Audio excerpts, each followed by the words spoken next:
But go ahead, Mika. I'm sorry. Well, what Bob Costa, I'm going to just take a stab at what I think he was hitting on here as we go to break. And as we thank Bob Costa for his reporting, here are the choices for congressional Republicans today. Here are your choices as to what you might want to focus on, what might slightly, I'll speak slowly for you, what might slightly disturb you when it comes to what is happening to our country under President Trump. So here are your choices, congressional Republicans. The federal militarized response to mostly peaceful protesters, sending the feds in to Portland and now possibly New York City. You could think about talking about that and being concerned about it. You might want to think about it. That's your first choice.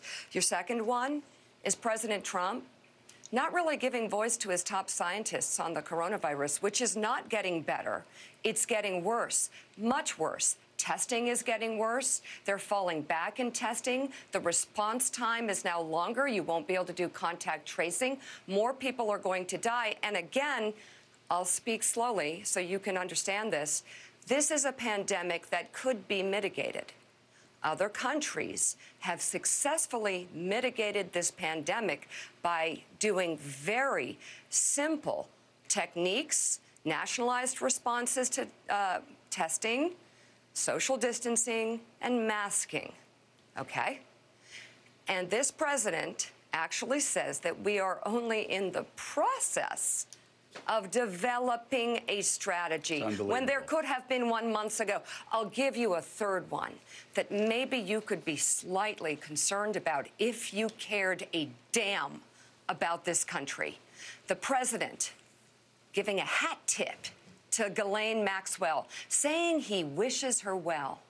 A woman who is accused of abusing children by his Justice Department, when this president has in the past sent those little messages through his public orations saying something that then ends up to somebody getting out of jail or being pardoned or whatever. Okay, congressional Republicans, I'm just wondering if I slow down and deliver to you these facts, which are basic, and which would just require you to use your brain and your moral compass and say something and do something. Do you see what is happening? Can you still not see it? Are you going to wait even longer? It'll be on you. We're trying to give you the information here. This is not about Democrat, Republican, right, left. This is about right, wrong, and it's obvious. We'll be right back. Claire McCaskill, before you go, I just want to ask you, we were talking about congressional Republicans in the last block.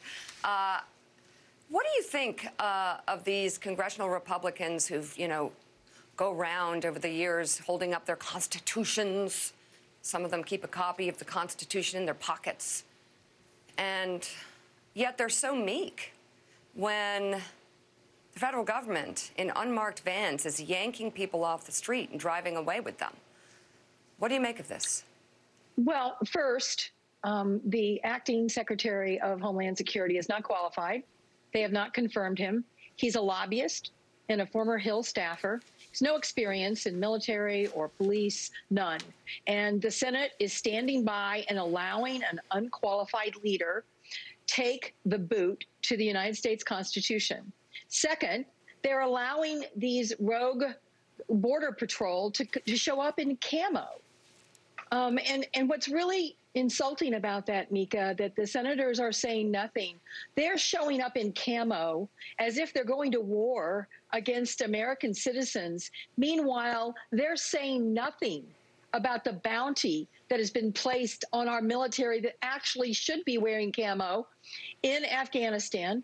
And there is still crickets, not only from the Republicans in the Senate, but the President of the United States about the bounty being placed on our military. And finally, the notion that they're allowing this ridiculous fig leaf of jurisdiction. Now, think about this. The federal government doesn't respond to 911 calls. Over 95% of the crime in this country is prosecuted by state prosecutors. And they're pretending that because there's a federal building They get to turn into unmarked law enforcement in our cities in this country. That is outrageous. And the Republicans in the Senate know it, and they're under a rock. They're not going to come out from under the rock. And guess what? When they finally crawl out, they have zero credibility left on any conservative principles. Well, and I wonder exactly where we will be at that point. Claire, thank you very much.